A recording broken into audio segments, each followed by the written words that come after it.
Hello everyone. आज की class में हम डिस्कस करेंगे पीसीएम का जो एग्ज़ाम हुआ था अभी आईसीआर 2020 में। ठीक है, 17 सितंबर है 2020 शिफ्ट 2 में मैथमेटिक्स का जो एग्ज़ाम हुआ था। ठीक है, तो इस एग्ज़ाम के लिए जो भी क्वेश्चंस हैं, जितने भी मैथमेटिक्स में क्वेश्चंस आए वो सारे के सारे क्वेश्चंस हम इस वीडियो में डिस्कस करेंगे। ठीक है, तो यहाँ से आपका मैथमेटिक्स स्टार्ट होता है। पार्ट थर्ड है। काफ़ी स्टूडेंट कह रहे थे कि सर आप टेस्ट सीरीज इसका स्टार्ट कर दीजिए। तो टेस्ट सीरीज हमारे जो एप्लीकेशन है हिलमेन क्लासेस, उस पर टेस्ट सीरीज़ लॉन्च हो गई है। आप लोग वहाँ पे ज्वाइन कर सकते हैं। उसका कॉस्ट बहुत ही कम रखा गया है। अभी इस टाइम 499 है और कुछ ऑफ़र भी चल रहा है। ठीक है, तो आप लोग जितना जल्दी हो सकते हैं अगर उतना जल्दी भी करेंगे, 5th तक इसमें ऑफ़र है, तो ये थोड़ा सा और कम हो जाएगा इसमें। ठीक है, तो आप लोग जितना जल्दी ज्वाइन कर लेंगे उतना बेटर रहेगा। ठीक है, और इसमें हमने क्या किया है कि 10 रखे हुए हैं चैप्टर वाइज। 10 पेपर जो हैं वो चैप्टर वाइज हैं। ठीक है, और उसके बाद हमने क्या किया है, 5 इसमें मॉडल पेपर रखे हुए हैं। ठीक है, उससे आपकी अच्छे से तैयारी हो जाएगी।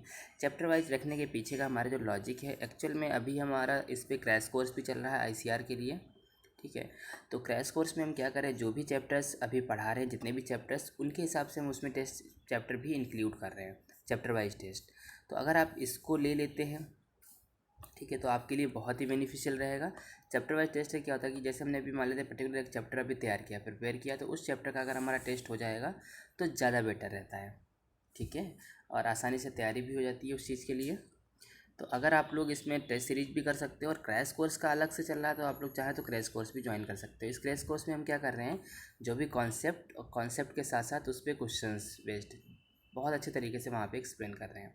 ठीक है, तो बढ़ते हैं आगे।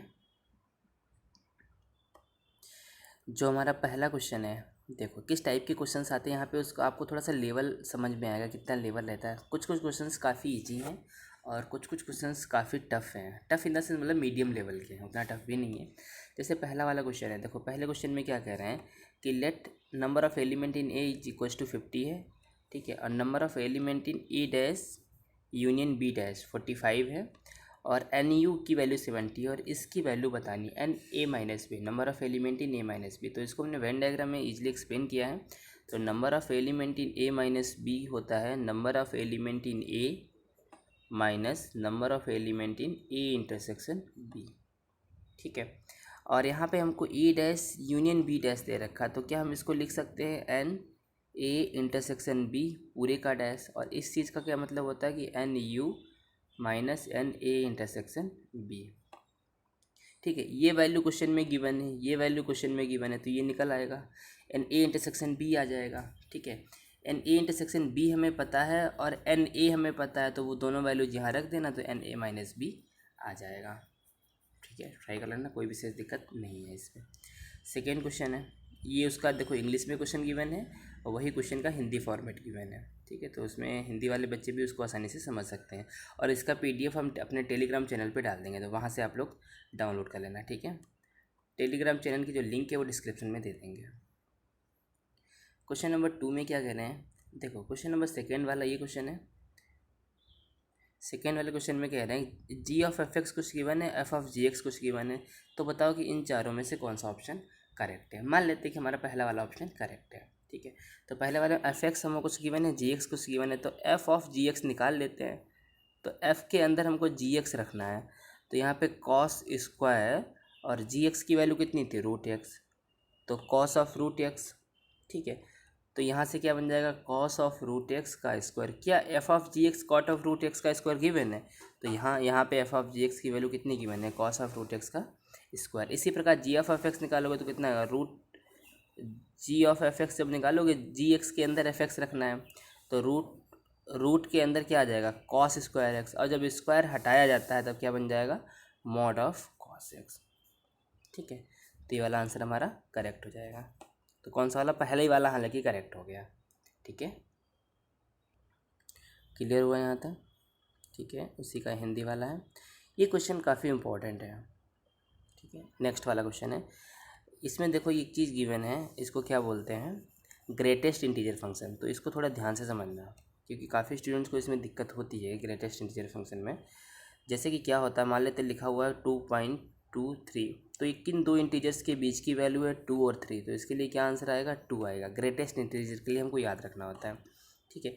इसी प्रकार अगर लिखा हो 0.268, ये 0 और 1 के बीच की वैल्यू, तो इसके लिए कितना आएगा 0 आएगा, ठीक है। कुल मिला के ये जिन दो इंटीजर्स के बीच की वैल्यू होती है, अंदर वाली वैल्यू, अगर उसका ग्रेटेस्ट इंटीजर लिखेंगे तो इसमें छोटा वाला जो होता है वो हमारा आंसर होता है, ठीक है। अब यहाँ पे देखो ऐसा लिखा हुआ साइन पाई, पाई की लगभग वैल्यू 3.14 होती है, ठीक है। पाई स्क्वायर 9 पॉइंट समथिंग होगा, और 9 पॉइंट समथिंग का जब हम ग्रेटेस्ट इंटीजर लेंगे तो कितना आएगा 9 आएगा, ठीक है। तो पहले वाले के लिए क्या बन जाएगा साइन 9x प्लस, और cos of minus pi square है तो -9 पॉइंट समथिंग होगा, -9 पॉइंट समथिंग, जैसे ये लिखा -9 पॉइंट कुछ मान लेते हैं 28 आया, मान लेते हैं अभी ऐसा कुछ, ठीक है। तो एक किन दो इंटीजर्स के बीच की वैल्यू है -10 और -9, ठीक है। तो इन दोनों में छोटा कौन सा है, तो -10 है, तो इसके लिए -10 है। कॉस के अंदर अगर निगेटिव होता है तो पॉजिटिव आता है, तो कॉस 10x हो जाएगा, ठीक है। पूछ क्या रहे हैं हमसे, f π/4 बताओ, तो अब बता लोगे, अब इसमें कोई दिक्कत नहीं है। यहाँ पे हो गया साइन 9π/4 प्लस कॉस 10π/4। 9π/4 को हम लोग क्या लिख सकते हैं 2π + π/4, अब 2π + π/4 खुद π/4 ही होता है। कॉस 10π/4 को क्या लिख सकते हैं हम, तो 5π/2, 2π + π/2 कॉस π/2 आ जाएगा। तो कॉस π/2 0 होता है, और साइन π/4 कुछ वैल्यू आ जाएगी, तो क्या वैल्यू है साइन π/4 1/√2, ये हमारा आंसर हो जाएगा, ठीक है। अच्छा, इसमें हम स्टार्टिंग में क्या कर रहे हैं कि इसमें आंसर्स लगाते हुए चलेंगे। मे भी शायद हमने पहले वाले में आंसर नहीं टिक किया है, वो निकाल लेना, वो आसान था, उसमें कोई दिक्कत है नहीं। दूसरे वाले का पहला आंसर करेक्ट है, ठीक है। थर्ड वाले का थर्ड आंसर करेक्ट है, क्लियर है, ठीक है।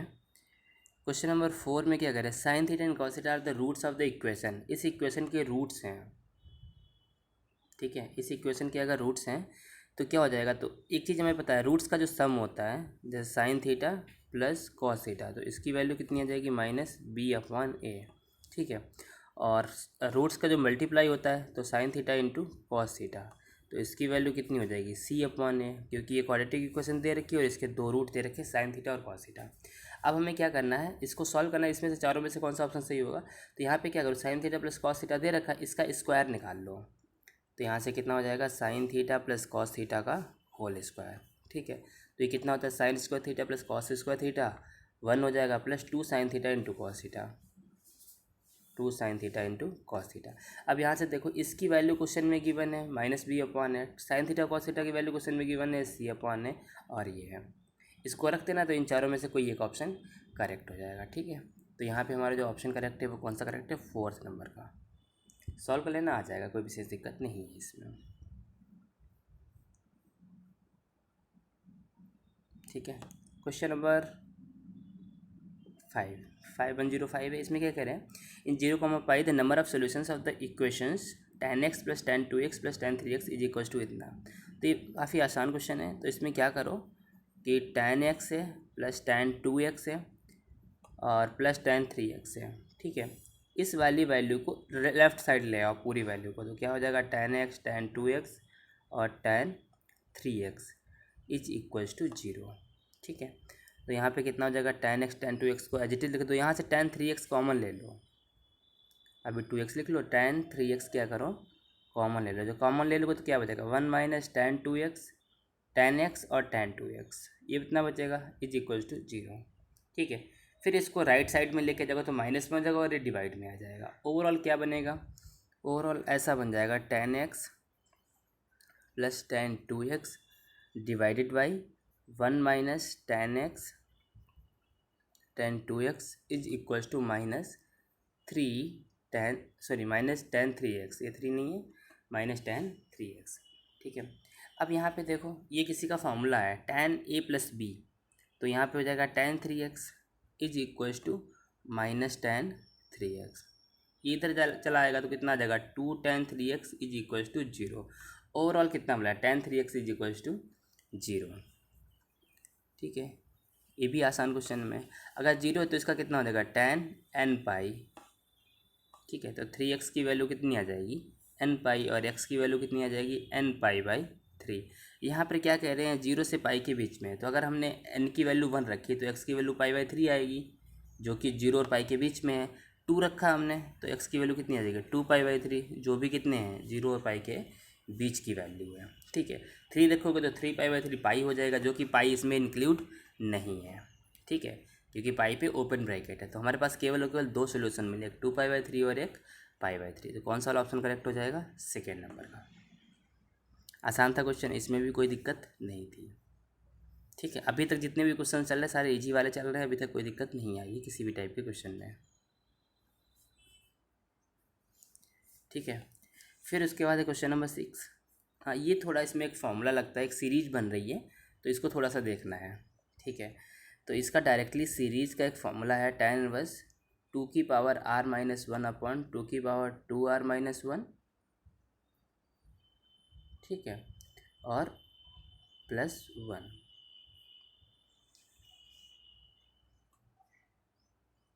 ठीक है, ये बन जाएगा। फिर इसके बाद इसको ब्रेक करना होता है। ठीक है, तो इसको ब्रेक करके हम किस फॉर्मेट में लिख सकते हैं, tan इनवर्स स्टार्टिंग में क्या लिखा हुआ था, 2r-1 अपॉन 2r-1 + 1। ठीक है, अब अगर ये हमारा nth टर्म हो गया tr, अगर यहाँ पे हमने r की वैल्यू 1 रखी, 1 रखोगे तो पहला टर्म मिलेगा, 2 रखोगे तो दूसरा टर्म मिलेगा, 3 रखोगे तो तीसरा टर्म मिलेगा, इसी तरीके से हमको मिलता चला जाएगा। ठीक है, तो इसको हम फर्दर और ब्रेक कर सकते हैं। tan इनवर्स 2r-1 को हम लिख सकते हैं 2r-2r-1 अपॉन में 1 प्लस, ये 1 पहले लिख लिया हमने। ठीक है, 1 + 2r इंटू 2r-1। ठीक है, तो यहाँ पे अगर ध्यान से देखो, tan inverse x - y upon 1 + xy, tan inverse x minus tan inverse y का फॉर्मूला मिल गया।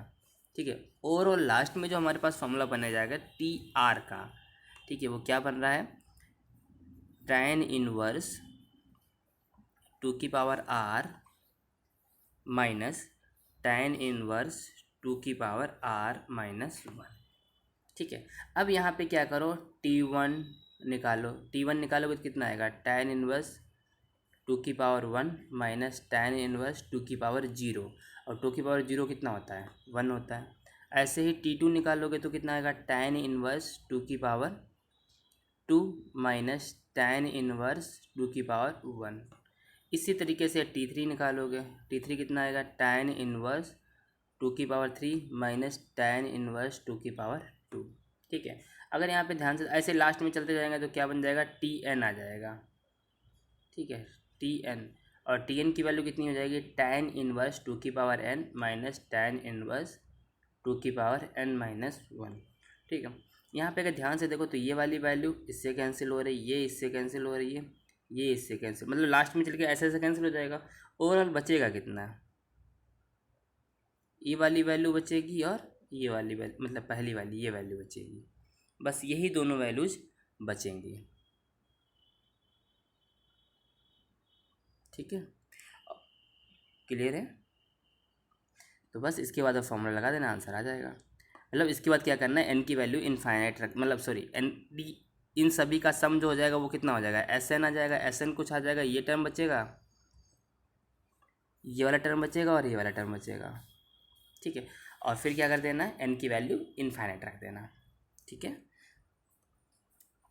तो देख लो अच्छा एक बार क्या बन जाएगा, तो क्या बनेगा, Sn मतलब पूरा सब जब ऐड कर दोगे, ऐड करने पे क्या आ जाएगा, Sn आ जाएगा, और इधर कितना है, tan inverse 2n minus tan inverse 1। ठीक है, अब हमें क्या चाहिए, s इनफाइनाइट चाहिए, तो यहाँ पे कितना आ जाएगा, tan inverse 2n minus tan inverse 1।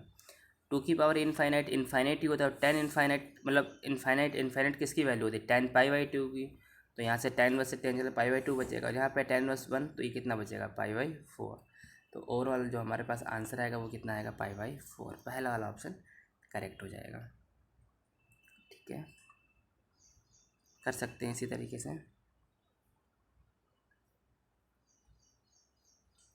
Question number next वाले क्वेश्चन में क्या करें, ए लेमडा दे रखा है, तो यहाँ पे शुरुआत में 2-3 टर्म तक सॉल्व करो, फिर एक सीक्वेंस मिल जाएगा।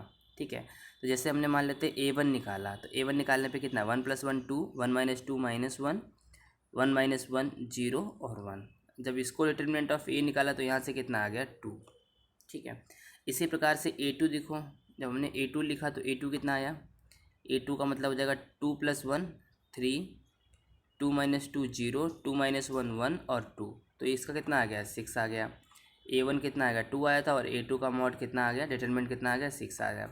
इसी प्रकार A3 का डिटरमिनेंट जब निकालोगे तो वो कितना आएगा, वो 10 आएगा। एक सीरीज बन रही, वो भी AP में 10 टर्म्स कर बन रही है, 2 है 6 है 10 है, जिसका कॉमन डिफरेंस जो है वो कितना है 4 है। ठीक है, आप निकाल सकते हो, इसका सम चाहिए हमको, मतलब ये एक सीरीज बन रही है और अप टू 10 टर्म्स तक हमको क्या चाहिए, सम चाहिए, तो निकाल सकते हो। तो कितना हो जाएगा, S10 की वैल्यू कितनी होती है n/2, n की वैल्यू कितनी है 10/2, a का टर्म 2 है, a + l निकाल सकते हो। जब इसको l मतलब लास्ट टर्म A10 निकाला वो 38 आएगा, 38 + 2 40, 40/2 20, 20 × 10 100, 200 आ जाएगा। तो इसका बी वाला ऑप्शन करेक्ट हो जाएगा। क्लियर हुआ, आसान था ये भी। अभी तक क्वेश्चन कितने क्वेश्चन तक पहुंच चुका हूँ, 7 क्वेश्चन तक अभी तक इजी थे, एक क्वेश्चन थोड़ा सा लेंथी था बस।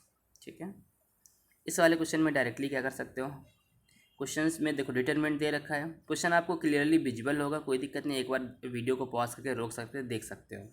ठीक है, तो इस वाले क्वेश्चन के लिए क्या कर सकते हो, जो सेकेंड रो, इसमें ये हमें बताना क्या है, ये 0 है, इंडिपेंडेंट ऑफ थीटा है, या इंडिपेंडेंट ऑफ फाई है, या दोनों से इंडिपेंडेंट। तो क्या करना है, इसका सोल्यूशन निकालना है।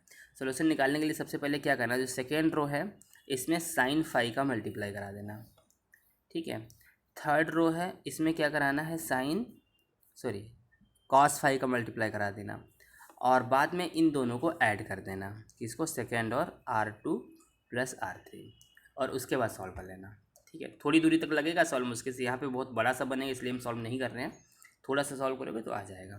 ठीक है, इसका हम आंसर लिख रहे हैं, इसका कौन सा आंसर होगा, कौन सा क्वेश्चन है, क्वेश्चन नंबर 7 के लिए जो आंसर है वो 2 है, मतलब इंडिपेंडेंट ऑफ थीटा। ठीक है, कर सकते हो आसानी से, कोई विशेष दिक्कत नहीं है।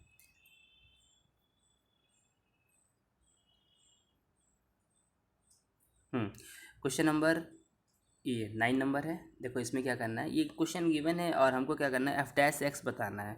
f' किसके इक्वल होता है, तो f' जो होता है उसके लिए एक फर्स्ट प्रिंसिपल का एक मेथड सीखा हुआ, क्लास 11th की बात है ये। तो ये होता है कि लिमिट h टेंस टू 0, और होता है f(x + h - f(x), और अपॉन में क्या होता है, h होता है। क्वेश्चन में ये कहा गया है कि x + y को f(x × f(y) लिख सकते हो, तो इसका मतलब x + h को हम f(x × f(h) लिख सकते हैं। तो यहाँ से कितना आ जाएगा, लिमिट h टेंस टू 0, ये हो जाएगा f(x) × में f(h - f(x) और डिवाइडेड बाई h, इतना आ जाएगा। अब क्या करना है, यहाँ से f(x) कॉमन ले लो ऊपर से, और वो यहाँ लिमिट किसकी है, h की लिमिट है, तो f(x) जो होगा वो एज ए कॉन्स्टेंट की तरह ट्रीट होगा। तो f(x) बाहर ले लोगे तो यहाँ अंदर क्या बच जाएगा, f(h - 1 upon h), limit h tends to 0। और क्वेश्चन में f(x) हमें गिवन है, तो वहाँ से हम f(h) निकाल सकते हैं, निकल आएगा। ठीक है, तो देखो ओवरऑल क्या बन जाएगा,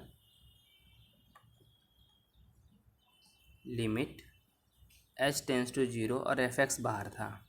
ठीक, और f(h) की वैल्यू कितनी हो जाएगी, 1 + sin 4h × gh -1 अपॉन में h, 1 से 1 कैंसिल हो जाएगा। sin 4h अपॉन h है, तो इसमें क्या करो, 4 का ऊपर नीचे मल्टीप्लाई करा दो, तो sin 4h अपॉन 4h ये 1 हो जाएगा, और gh अब इसमें लिमिट लगा दो, और लिमिट कितनी दे रखी है, x टेंस टू 0 है, लिमिट h टेंस टू 0 था, तो यहाँ से g0, ओवरऑल क्या बचेगा, 4 × g0, और स्टार्टिंग में f(x) था। ठीक है, और g0 की जो वैल्यू क्वेश्चन में गिवन है वो गिवन है 1/2, तो यहाँ पे 1/2 आ जाएगा, 2 से 4 कैंसिल हो जाएगा, तो 2 बचेगा, तो आंसर कितना आ जाएगा, 2 टाइम्स f(x), और 2 टाइम f(x) कौन सा ऑप्शन हो जाएगा, सेकेंड वाला ऑप्शन करेक्ट हो जाएगा।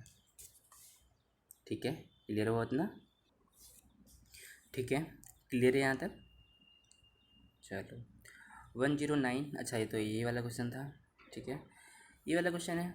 इस वाले क्वेश्चन में देखो क्या करना है, 4x - 2y = 1 दे रखा है, तो सबसे पहले क्या काम करो, यहाँ से dy/dx निकाल लो। ठीक है, यहाँ से तो निकाल ही सकते हो ना, 4x × log 4 - 2y × log 2, और y का वापस से होगा तो dy/dx = 0। ठीक है, तो यहाँ से जो D Y over D X आ जाएगा वो कितना आ जाएगा, log 4 को 2 log 2 लिख सकते हो, log 2 से log 2 कैंसिल हो जाएगा, इज इक्वल्स टू आ जाएगा 2 इंटू 4 की पावर एक्स अपॉन 2 की पावर वाई, और इस 2 की पावर वाई को वापस से यहाँ से रिप्लेस कर लो 4 की पावर एक्स माइनस 1 लिख के। ठीक है, तो ओवरऑल क्या आ गया, ओवरऑल ये आ गया। इसमें क्या लिखा हुआ है, प्रूफ हमें क्या मतलब वैल्यू किसकी निकाली है, 3 की power limit x tends to infinite D Y over D X, और D Y over D X कितना आता है 4 की पावर एक्स अपॉन 4 की पावर एक्स माइनस 1। डिवाइड में से 4 की पावर एक्स कॉमन ले लो तो क्या बन जाएगा 4 की पावर एक्स अपॉन में 4 की power X 1 minus 1 by 4 to the power X, ये कैंसिल हो जाएगा। अब एक्स की जगह इन्फाइनाइट रख दो, 1 अपॉन इन्फाइनाइट 0 हो जाएगा। ओवरऑल इसके पहले 2 चल रहा था, याद रखना। ठीक है, तो 2 जो होगा कांस्टेंट है, इसको बाहर ले आओ तो क्या बचेगा 3 की पावर 2, और इनटू में इसकी वैल्यू कितनी आ गई थी 1, 3 की पावर 2 कितना हो जाएगा 9, थर्ड ऑप्शन करेक्ट हो जाएगा। ये काफ़ी इजी क्वेश्चन है, ठीक है, इतना टफ क्वेश्चन नहीं है। डायरेक्टली हमको क्या करना है, डिफ्रेंशिएट करना है। ठीक है, ये वाला क्वेश्चन भी आसान है, X equal to F T cos T F dash T sine T, directly differentiate कर देना है, बस कुछ खास नहीं करना, D X over D T निकाल के डिफ्रेंशिएट करना, D Y over D T निकाल के डिफ्रेंशिएट करना है। ठीक है, क्लियर है यहाँ से। ठीक है, the minimum value of F X equal to X log X is equal to, ये भी बहुत आसान क्वेश्चन है, काफ़ी बार ट्राई भी किया होगा। तो इसमें सिंपल सा काम क्या करना होता था, एफ डैश एक्स निकालते थे, तो एफ डैश एक्स निकालोगे कितना आएगा एक्स इंटू लॉग एक्स का 1 अपॉन एक्स और plus log X is equal to 0। तो यहाँ से एक्स की जो वैल्यू आ गई वो कितनी आएगी 1/e, एक ही वैल्यू मिल रही है तो इसको डायरेक्टली फंक्शन में रख देंगे, तो एफ 1/e कितना हो जाएगा 1/e लॉग 1/e बेस ई, तो 1/e को e की पावर -1 लिख देना, इधर वाले को माइनस आगे आ जाएगा, लॉग ई बेस ई 1 हो जाएगा, तो -1/e आंसर हो जाएगा। देखो कितना आसान क्वेश्चन है। ठीक है, इस लेवल के क्वेश्चंस आते हैं, कुछ क्वेश्चंस तो काफ़ी इजी होते हैं, बट थोड़ा बहुत तुमको पढ़ना होता है, ज़्यादा नहीं पढ़ना होता है इसमें। ठीक है, उतना टफ चीज़ें नहीं है, आसानी से करेंगे तो हो जाती हैं। कुछ क्वेश्चंस होते हैं जो मीडियम लेवल के होते हैं, but mostly question near about कह सकते हैं 25% के आसपास, मतलब 25 क्वेश्चन के आसपास ईजी होते हैं। ठीक है, और लगभग 20 क्वेश्चन के आसपास मीडियम होते हैं, और 5 क्वेश्चन जो ऐसे होते हैं जो वो थोड़े से टफ होते हैं, जो फर्स्ट टाइम पे स्ट्राइक नहीं करते हैं। तो अपने को वैसे भी सारे क्वेश्चंस तो अटेम्प्ट करने ही नहीं है, 40-45 सफिशिएंट है, 40+ क्वेश्चंस अगर हो जाते हैं 40 क्वेश्चंस तो ठीक है, 35 to 40 अगर आप कर ले तो सफिशिएंट है मैथमेटिक्स में। नेक्स्ट क्वेश्चन है F X equal to tan inverse 1 minus X, then the difference between the greatest and least value of F X in 0,1।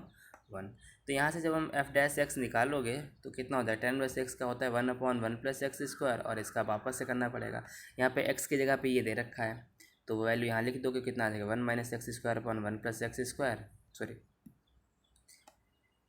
1/1 plus 1 minus x upon 1 plus x से इसका square है, और इसका वापस से करोगे तो -2/1 प्लस एक्स का होल स्क्वायर आ जाएगा। फिर इसको फर्दर सॉल्व करोगे तो यहाँ से तुमको एक चीज़ समझ में आ जाएगी कि एफ एक्स जो होगा वो कैसा है, डिक्रीजिंग फंक्शन आ जाएगा। ठीक है, डिक्रीजिंग फंक्शन मिल जाएगा।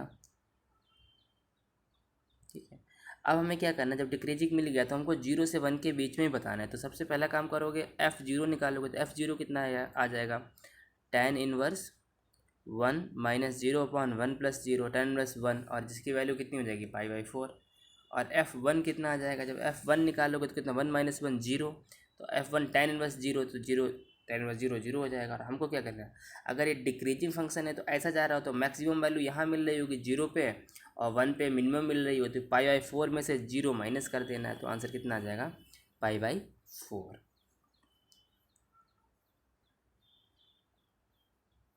ठीक है, तो आंसर इसका कितना हो जाएगा π/4।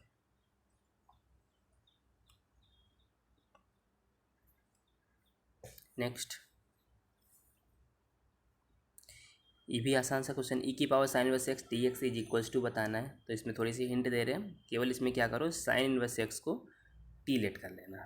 ठीक है, साइन इनवर्स एक्स को टी लेट करोगे 1/√1 minus x square D x, इसकी वैल्यू कितनी आ जाएगी डी टी आ जाएगी। तो यहाँ से D X equal to under, यहाँ से अगर साइन इनवर्स एक्स को हमने टी माना है तो यहाँ से एक्स की वैल्यू कितनी हो जाएगी साइन टी। ठीक है, जब एक्स की वैल्यू साइन टी हो जाएगी तो उधर जाके मल्टीप्लाई कर, मतलब 1 minus sine square T cos square, तो डी एक्स इक्वल टू कितना आ जाएगा कॉस टी डी टी। तो ओवरऑल हमारे पास क्वेश्चन क्या बन जाएगा, ई की पावर टी कॉस टी और डी टी। बस इसके बाद ट्राई कर लेना। ठीक है, इसका हम आंसर बता देते हैं कि आंसर क्या आ रहा है इसका, कौन सा क्वेश्चन 14। 14 वाले का जो आंसर है वो फर्स्ट है, पहला वाला आंसर है। ठीक है, कर लोगे, कोई दिक्कत नहीं आएगी।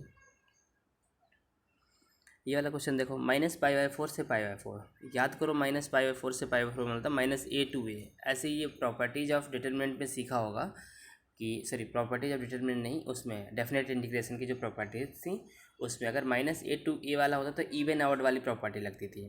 ठीक है, तो ये हमें बताना है कि कौन सा। तो हम पहले चेक करेंगे इवन है कि ऑड है। मान लेते हैं कि इवन है। अगर इवन हुआ फंक्शन तो f(-x) की वैल्यू किसके इक्वल होगी? f(-x) की जो वैल्यू है वो किसके इक्वल होगी? f(x) के इक्वल होगी। और अगर ऑड है, ये इवन वाले केस में, ठीक है, और अगर ये ऑड है तो f(-x) की वैल्यू किसके इक्वल होगी? -f(x) के इक्वल होगी। तो यहाँ पे देख लो, f(x) की वैल्यू अगर -f(x) के इक्वल ऑड हुआ तो ये जीरो हो जाएगा, क्योंकि ये वैल्यू जीरो हो जाएगी। और अगर ये इवन हुआ, f(x) है g(x) है, अगर ये इवन हुआ तो g(x) कितना है? g ऑफ -x वापस से gx मिल जाएगा, तो gx माइनस gx तब ये जीरो हो जाएगा। इवन होने, ऑड होने पर ये वाला जीरो हो रहा है और इवन होने पे ये वाला जीरो हो रहा है, ओवरऑल जीरो ही हो रहे हैं। ठीक है, तो हमारा इसका जो आंसर होगा वो कितना हो जाएगा? जीरो। क्लियर है? जीरो जीरो जो भी ऑप्शन था फोर्थ नंबर का वो करेक्ट हो जाएगा। नेक्स्ट है, नेक्स्ट में क्या कह रहे हैं, ये इसका ग्राफ बनाना है। ये तो बहुत आसान सा क्वेश्चन था। इलिप्स का ग्राफ इस तरीके का बन जाएगा इसमें, और यहाँ पे ये 3 है और ये 2 है, और इसका जब ग्राफ बनाओगे तो ये इस तरीके का बनेगा। जो ये चीज़, इसको ध्यान से सीखना, ऐसा बनता है इसका ग्राफ।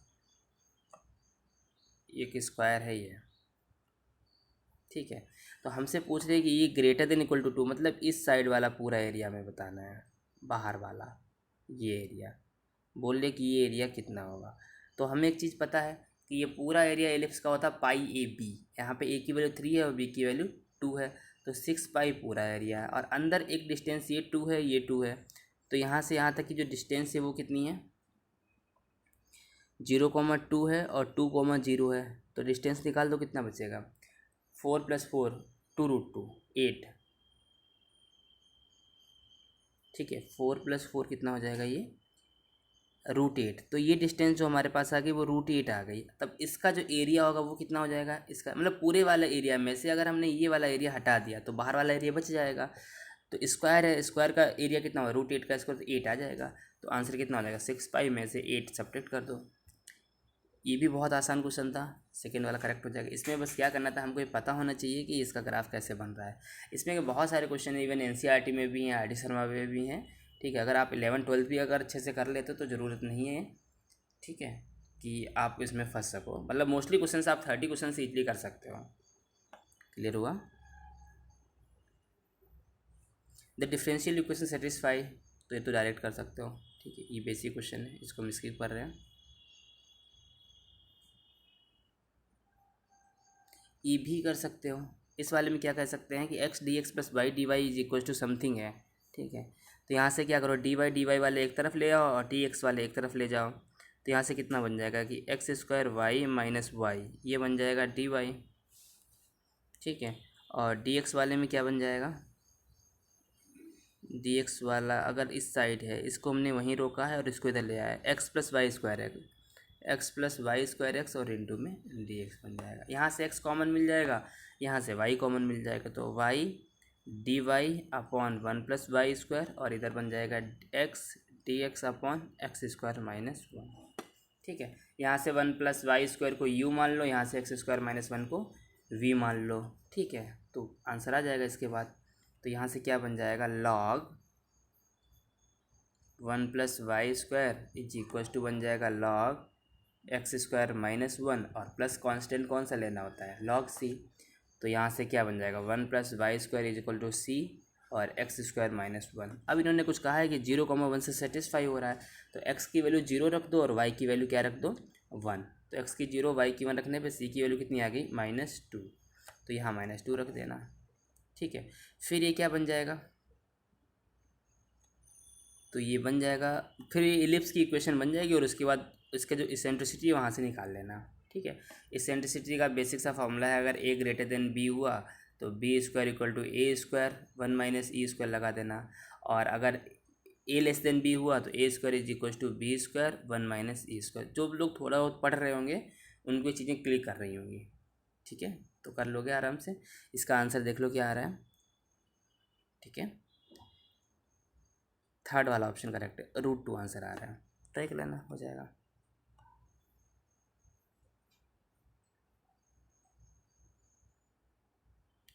नेक्स्ट क्वेश्चन है, let A B C be distinct real numbers, the points with position vector इतना इतना इतना, ये दे रखा है। तो यहाँ पे क्या है, ट्राइंगल है जिसके कुछ पॉइंट्स दे रखे हैं। मान लेते हैं ये पॉइंट है ए बी सी, दूसरा वाला हमको दे रखा है बी सी ए, और तीसरा वाला दे रखा है सी ए बी। तो अगर हम इन इस पॉइंट और इस पॉइंट के बीच में डिस्टेंस निकालेंगे तो कितना आएगा, ए माइनस बी का होल स्क्वायर, बी माइनस सी का होल स्क्वायर, सी माइनस ए का होल स्क्वायर रूट में। अगर इन दोनों के बीच की डिस्टेंस निकालेंगे तो कितना आएगा, बी माइनस सी का होल स्क्वायर, ए माइनस बी का होल स्क्वायर, सी माइनस ए का होल स्क्वायर। ठीक है, सेम इसमें निकाला रूट के साथ। तो ये डिस्टेंस, ये डिस्टेंस, ये डिस्टेंस, तीनों ही डिस्टेंस इक्वल आ रहे हैं। अगर तीनों ही डिस्टेंस इक्वल आ रहे हैं तो कौन सा ट्रेंगल हो जाएगा, इक्विलैटरल ट्रेंगल। तो फोर्थ वाला ऑप्शन करेक्ट हो जाएगा। ठीक है,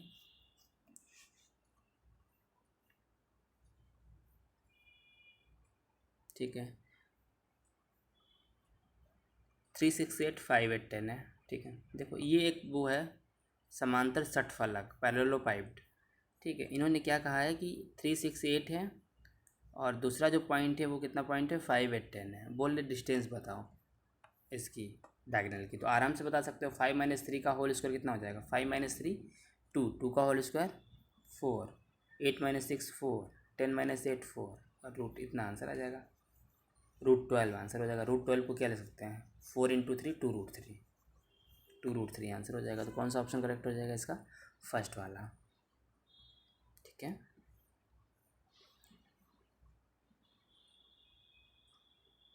ये क्वेश्चन नंबर 21 काफ़ी इजी क्वेश्चन है। देखो इसमें क्या करना है, यहाँ पे कह रहे हैं intersect the curve X Y equal to lambda in X Y plane. अगर क्वेश्चन में बात हुई X Y plane, X Y plane का सिंपल सा मतलब होता है कि जेड की वैल्यू 0 होगी। ठीक है, अगर एक्स वाई प्लेन है तो जेड 0 होगा। अब अगर यहाँ पे जेड 0, जेड की जगह 0 रखो तो यहाँ पे -3/3 कितना हो जाएगा, -1। तो यहाँ से x -1/3 की वैल्यू को -1 के इक्वल कर दो तो x की वैल्यू कितनी है, 3 + 1 -2 आ जाएगी। इसी प्रकार y -2 डिवाइडेड बाई -2 को इक्वल कर दो -1 से, तो 2 + 2, तो y की वैल्यू कितनी आ गई, 4 आ गई। तो x की वैल्यू -2 और y की वैल्यू 4, वो हम यहाँ पे पुट कर देंगे तो क्या वैल्यू आ जाएगी, लैम्डा की वैल्यू मिल जाएगी। और लैम्डा की वैल्यू 4 × -2, तो कितना आंसर हो जाएगा, -8। ठीक है, तो हमारा फोर्थ वाला ऑप्शन करेक्ट हो जाएगा। देखो क्वेश्चन कितना इजी है, क्वेश्चन का आप टाइप समझने की कोशिश करो कितना इजी, पर देखने से देखो क्या लग रहा है, ये इंटरसेक्ट कर रहा है, इस कर्व को कर रहा है, बस डराया जाता है। लेकिन हमको केवल इसमें एक वीक पॉइंट पकड़ना है। क्वेश्चन में क्या करें, एक्स वाई प्लेन को काट रहे हैं, तो एक्स वाई प्लेन का सिंपल सा मतलब क्या होता है कि जेड 0 करना है। और अगर जेड 0 यहाँ पे रख दोगे, जेड की वैल्यू 0, तो एक्स और वाई हमको दोनों पॉइंट मिल जाएंगे, वो पॉइंट उठा के यहाँ पे रख देना है, क्योंकि ये दोनों कर्व एक दूसरे को इंटरसेक्ट कर रहे हैं। ठीक, ये बेसिक्स से चीज़ें होती है समझने के लिए, बस यही हमको क्लिक करना चाहिए। अगर ये क्लिक कर जाए तो क्वेश्चन ईजी हो जाता है।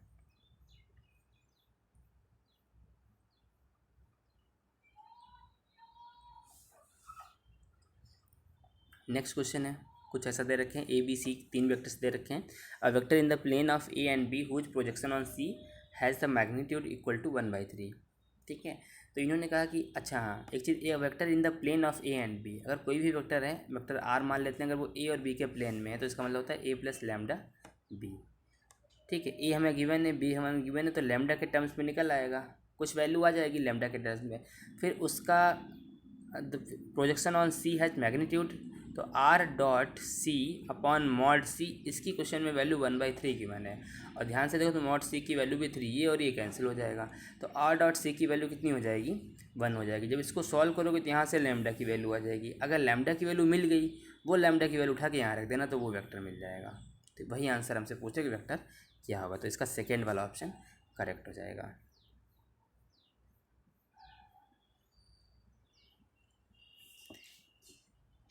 ठीक है, फिर इसके बाद क्या कह रहे हैं कि 23 वाले क्वेश्चन में क्या कह रहे हैं कि समुच्चय ए, इसका इंग्लिश वाला कहाँ गया, 2 distinct number are selected from the set A 1 to 9 में 2 सेलेक्ट किया जाता है, then the probability that their product is a perfect square. तो प्रोडक्ट परफेक्ट स्क्वायर कब बन सकता है, जब हम 1 और 4 का मल्टीप्लाई करें, ठीक है, 1 और 9 का मल्टीप्लाई करें, 2 और 8 का मल्टीप्लाई करें, और 4 और 9 का मल्टीप्लाई करें, तभी बन सकता है परफेक्ट स्क्वायर। ठीक है, और यहाँ पे हमारे पास कितना है 9, ठीक है। तो हमारे पास ये कितना 1 है, इतने 4 हैं, इनमें से कोई भी एक हम पेयर ले लें, ये हमारी प्रेफरेबल कंडीशन है, फेवरेबल। तो 4 में से कोई भी एक एलिमेंट, दैट मीन्स 4C1, और डिवाइड में कितना आ जाएगा 9C2, 9 में से कोई भी 2 एलिमेंट चूज करने हैं टोटल में से। तो हमारा आंसर कितना 4/9/2 इंटू 8/1, ठीक है। 4 टाइम्स जाएगा 4 से 4, तो आंसर कितना आ जाएगा 1/9। अगर ध्यान से देखो तो ये भी कितना इजी क्वेश्चन था, बस थोड़ा सा हमें ये समझना था कि परफेक्ट स्क्वायर कैसे, कौन कौन से पेयर मिलके परफेक्ट स्क्वायर बनाएंगे। तो पहला वाला ऑप्शन करेक्ट हो जाएगा।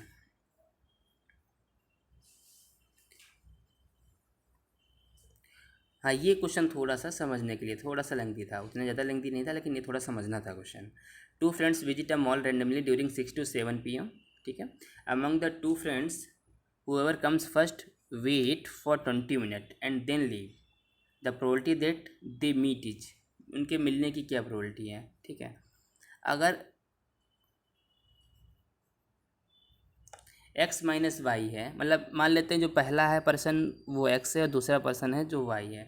अगर x और y दोनों का डिफरेंस, मतलब डिफरेंस को लेना हो तो मॉड में लेना, मतलब y पहले आ सकता है, x बाद में आ सकता है, या x पहले आ सकता है, y बाद में आ सकता है। अगर इनका difference less than equal to 20 हुआ, ठीक है, तभी तो ये लोग मिल पाएंगे। इस कंडीशन में ये लोग मिल पाएंगे, अदरवाइज नहीं मिल पाएंगे। मतलब इन दोनों के बीच का जो अंतर है, जैसे मान लो पहला पर्सन आया दूसरा पर्सन आया, दोनों के बीच का जो डिफरेंस है, अंतर है, वो कितना होना चाहिए 20 होना चाहिए। तो मॉडुलस को जब हम सॉल्व करेंगे तो कितना हो जाएगा x-y less than equals to 20, और इधर हो जाएगा -20। अब ये हमारे पास दो अलग अलग लाइन बन गई है, कि ये इक्वेशंस मिल गई है, एक ये लाइन की लाइन बन गई है, और दूसरी कौन सी लाइन मिल रही है, ये वाली लाइन मिल रही है, ठीक है। अब इसको हमको ग्राफ पे प्लॉट कर लेना है। सबसे इजी मेथड पड़ेगा ग्राफिकल मेथड। और टाइम टोटल ड्यूरिंग कितनी है, ड्यूरेशन कितनी है 6 to 7 PM, मतलब 60 मिनट के लिए लोग उस स्लॉट में ही इनको मिलना है, ठीक है। अब देखो जैसे मान लेते हैं ये एक 60, y=60 यहाँ पे मान लो, और x=60 यहाँ पे मान लो, ठीक है। एक लाइन इस तरीके की बन रही है, दोनों ही पैरेलल लाइन है, और एक लाइन इस तरीके की मिल रही है। ये जो पॉइंट है वो 20 का है, ये भी पॉइंट 20 का है, ठीक है। ये कुछ पॉइंट है, हमको क्या करना है, एक ये एरिया है, अगर इस एरिया में वो लोग होंगे तभी वो मिल पाएंगे, अदरवाइज वो नहीं मिल पाएंगे। तो ये कौन सा एरिया है, ये सेकेंड एरिया है, ठीक है। और ये वाला थर्ड नंबर का है। जब वो सेकेंड वाले में होंगे तभी वो मिलेंगे। तो हमको क्या करना है, सेकेंड वाला एरिया डिवाइडेड बाई कितना हो जाएगा, first area plus third area. अगर ऐसा कुछ हो रहा है तभी वो मिल पाएंगे, अदरवाइज वो नहीं मिल पाएंगे, ठीक है। अब सेकेंड एरिया को हम लोग कैसे निकालेंगे, divide by first second third. Divide में तो हमेशा टोटल प्रोबेबिलिटी आती है ना, फर्स्ट सेकेंड थर्ड तीनों के एरिया। अब सेकेंड एरिया को हम डायरेक्टली नहीं निकाल पाएंगे, अब थोड़ा टफ पड़ेगा। तो हम क्या करें, टोटल एरिया निकाल दें, और उसमें से हम ये वाला एरिया और ये वाला एरिया सब्ट्रैक्ट कर दें।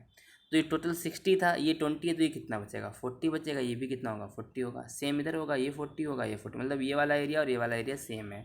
तो ये एरिया कितना हो जाएगा 1/2, ट्राइंगल है 40 × 40, ठीक है। और वो वाला भी कितना है 1/2 × 40 × 40, दोनों को जब ऐड कर दोगे तो 40 × 40 आ जाएगा, मतलब 1600 एरिया है। ये टोटल एरिया इसका कितना है, टोटल में भी ये स्क्वायर बन रहा है, तो ये भी 60 है और ये वाला भी 60 है, तो 60 × 60 3600, ठीक है। तो ओवरऑल क्या कितना हो गया 3600 माइनस 1600, ये मिल गया ऊपर सेकेंड वाला एरिया, और डिवाइड में टोटल एरिया, टोटल कितना था 3600। तो ये कितना बोला 3600 माइनस 1600 कितना बचेगा, ये 2000। तो आंसर आ जाएगा 2000 डिवाइडेड बाई 3600, ठीक है। अब इसको फर्दर सॉल्व कर लेना है,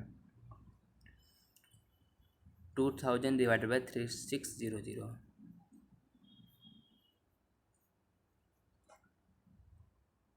ठीक है। तो उनके मिलने की जो प्रोबेबिलिटी हो जाएगी वो कितनी हो जाएगी 5/9। तो इस क्वेश्चन का कौन सा ऑप्शन करेक्ट हो जाएगा, सेकेंड वाला ऑप्शन करेक्ट हो जाएगा, ठीक है। हो जाएगा ये। मिनिमम वैल्यू बतानी है, z=13x-15y सब्जेक्ट टू कंस्टेंट्स इतने गिवन है। ये भी आसान क्वेश्चन है, LPP का क्वेश्चन है, इसको ट्राई कर लेना। इसमें क्या एक्सप्लेन करूँ, x+y less than equal to x+y की वैल्यू ये है, ये x+y = 7 का ग्राफ बन जाएगा। x की वैल्यू 0 रखने पे y की वैल्यू 2 आ रही है, और y की वैल्यू 0 रखने पे x की वैल्यू -3 आ रही है, ठीक है।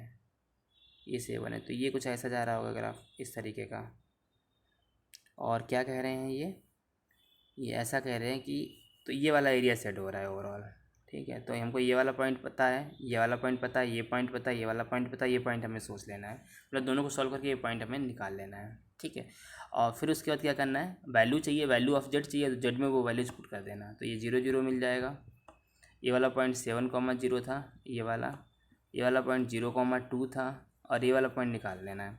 तो इनको सॉल्व करके ये वाला पॉइंट निकाल लेना, जो भी पॉइंट आ रहा है उन सभी पे क्या करो, जेड की वैल्यूज निकाल लो। जेड की वैल्यू निकालो, जो मिनिमम होगा वही आंसर हो जाएगा। तो यहाँ पे जो मिनिमम आंसर आ रहा है वो कितना आ रहा है, -30।